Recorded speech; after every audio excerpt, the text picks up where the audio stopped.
ഇന്ന് ജനുവരി 27, 2026.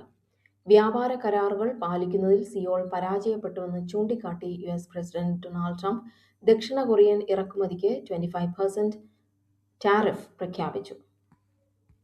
യുഎസുമായുള്ള പിരിമുറുക്കങ്ങൾ മറികടക്കുന്നതിനൊപ്പം സാമ്പത്തിക ബന്ധം മെച്ചപ്പെടുത്തുന്നതിനായി British prime minister Keir Starmer ചൈനയിലേക്ക് പോകുന്നു.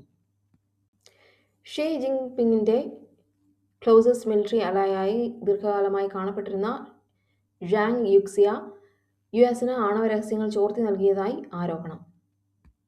ഗാസയിലെ അവസാന ബന്ദിയായ റാൻഗ്വിലിയുടെ മൃതദേഹ അവശിഷ്ടങ്ങൾ ഇസ്രയേൽ കണ്ടെടുത്തു. ഇത് റഫ ക്രോസിംഗ് വീണ്ടും തുറക്കുന്നതിനും വെടിനിർത്തലിന്റെ അടുത്ത ഘട്ടം ആരംഭിക്കുന്നതിനും വഴിയൊരുക്കുമെന്ന് പ്രതീക്ഷിക്കുന്നു. പാകിസ്ഥാൻ വിമാനത്താവള കരാർ UAE റദ്ദാക്കി. 2025 ഓഗസ്റ്റ് മുതൽ ചർച്ചയിലായിരുന്ന ഈ പ്രപ്പോസൽ താൽപര്യം നഷ്ടപ്പെട്ടതിനെ തുടർന്ന് റദ്ദാക്കിയതായി പറയപ്പെടുന്നു. ഇറാനെതിരെ ഏതെങ്കിലും ആക്രമണത്തിന് തങ്ങളുടെ വ്യോമാതിർത്തിയോ പ്രദേശമോ ജലപാതയോ ഉപയോഗിക്കാൻ അനുവദിക്കില്ലെന്ന് UAE. Aircraft carrier USS Abraham Lincoln Middle East വാട്ടേഴ്സിൽ എത്തിയിരിക്കുന്നു. ഈ എയർക്രാഫ്റ്റ് കാരിയറിൽ 5680 സോൾജിയേഴ്സ് ഉണ്ട്. ഇതിനൊപ്പം 3 ഡിസ്ട്രോയേഴ്സ് ഉണ്ട്. സ്പ്രൂവൻസ്, മൈക്കൽ മർഫി, ഫ്രാങ്കി പീറ്റർസൺ ജൂനിയർ എന്നീ 3 ഡിസ്ട്രോയേഴ്സ് ആണ് എബ്രഹാം ലിങ്കൺ എയർക്രാഫ്റ്റ് കാരിയറിന് ഒപ്പം മിഡിൽ ഈസ്റ്റ് വാട്ടേഴ്സിൽ എത്തിയിരിക്കുന്നത്. ഇന്ത്യയും യൂറോപ്യൻ യൂണിയനും തമ്മിലുള്ള ചരിത്രപരമായ സ്വതന്ത്ര വ്യാപാര കരാർ അഥവാ ഫ്രീ ട്രേഡ് എഗ്രിമെന്റ് ഒപ്പുവെച്ചിരിക്കുന്നു. തുണിത്തരങ്ങൾ, രത്നങ്ങൾ എന്നിവയുൾപ്പെടെ ഇന്ത്യൻ ഉൽപ്പന്നങ്ങൾക്ക് യൂറോപ്പിൽ നികുതി ഇളവ് ലഭിക്കും. പകരമായി യൂറോപ്യൻ ആഡംബര കാറുകൾക്കും വൈനുകൾക്കും ഇന്ത്യയിൽ ഇറക്കുമതി തീരുവ കുറയും. ഇരു രാജ്യങ്ങൾക്കും ഇടയിലുള്ള വ്യാപാരത്തിന്റെ 96.6% ഉൽപ്പന്നങ്ങളുടെയും ഇറക്കുമതി തീരുവ ഒഴിവാക്കുകയോ കുറയ്ക്കുകയോ ചെയ്യും. ഇന്ത്യൻ ഉൽപ്പന്നങ്ങൾക്ക് നേട്ടം ഉണ്ടാകുന്നത് ഇപ്രകാരമാണ്. ഇന്ത്യയിൽ നിന്നുള്ള തുണിത്തരങ്ങൾ, ആഭരണങ്ങൾ, തുകൽ ഉൽപ്പന്നങ്ങൾ, സമുദ്രോൽപ്പന്നങ്ങൾ എന്നിവയ്ക്ക് യൂറോപ്യൻ വിപണിയിൽ വലിയ നികുതി ഇളവ് ലഭിക്കും. ഇതിലൂടെ കയറ്റുമതി വലിയ തോതിൽ വർദ്ധിക്കുമെന്ന് പ്രതീക്ഷിക്കുന്നു.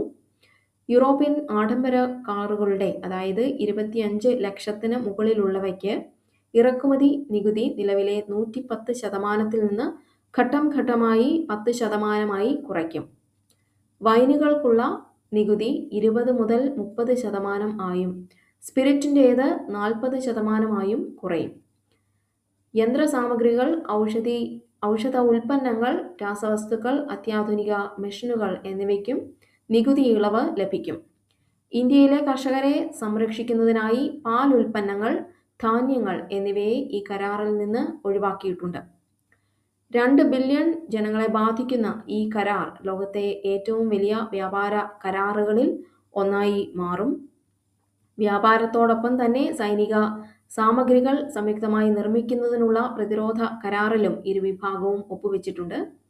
നിലവിൽ കരാർ ഔദ്യോഗികമായി പ്രഖ്യാപിച്ചു കഴിഞ്ഞു. ഇനി 5-6 മാസത്തെ നിയമപരമായ പരിശോധനകൾക്ക് ശേഷം 2027 തുടക്കത്തോടെ ഇത് പൂർണ്ണമായും പ്രാബല്യത്തിൽ വരും. പശ്ചിമ ബംഗാളിൽ നിപ വൈറസ് കേസുകൾ റിപ്പോർട്ട് ചെയ്തതിനെ തുടർന്ന് വിമാനത്താവളങ്ങളിൽ പരിശോധന കർശനമാക്കിയിരിക്കുന്നു. പാലക്കാട് ദേശീയപാത ഉപരോധിച്ച കേസിൽ ഷാഫി പറമ്പിലിന് കോടതി പിരിയും വരെ തടവും 1000 രൂപ പിഴയും ശിക്ഷ വിധിച്ചിരിക്കുന്നു. KSRTC ബസ്സിൽ വെച്ച് അപമാനിക്കാൻ ശ്രമിച്ചു എന്നാരോപിച്ച് സോഷ്യൽ മീഡിയയിലൂടെ വീഡിയോ പ്രചരിപ്പിച്ചതിനെ തുടർന്ന് സെയിൽസ്മാൻ ദീപക് ആത്മഹത്യ ചെയ്ത കേസിൽ പ്രതി ഷിംജിതയുടെ ജാമ്യാപേക്ഷ കോടതി തള്ളി. കോഴിക്കോട് കുന്നമംഗലം മജിസ്ട്രേറ്റ് കോടതിയുടേതാണ് നടപടി. വിജയുടെ ജനനായകന്റെ റിലീസിന് അനുമതിയില്ല. സെൻസർ ബോർഡ് അപ്പീലിൽ മദ്രാസ് ഹൈക്കോടതി ഡിവിഷൻ ബെഞ്ചിന്റെയാണ് വിധി. എല്ലാ ശനിയാഴ്ചകളും അവധിയാക്കണമെന്ന് ആവശ്യപ്പെട്ട് ഇന്ന് ബാങ്ക് ജീവനക്കാർ ദേശീയ തലത്തിൽ പണിമുടക്ക് നടത്തുന്നു. ഇത് കേരളത്തിലെ ബാങ്കിംഗ് മേഖലയെയും ബാധിച്ചിരിക്കുന്നു.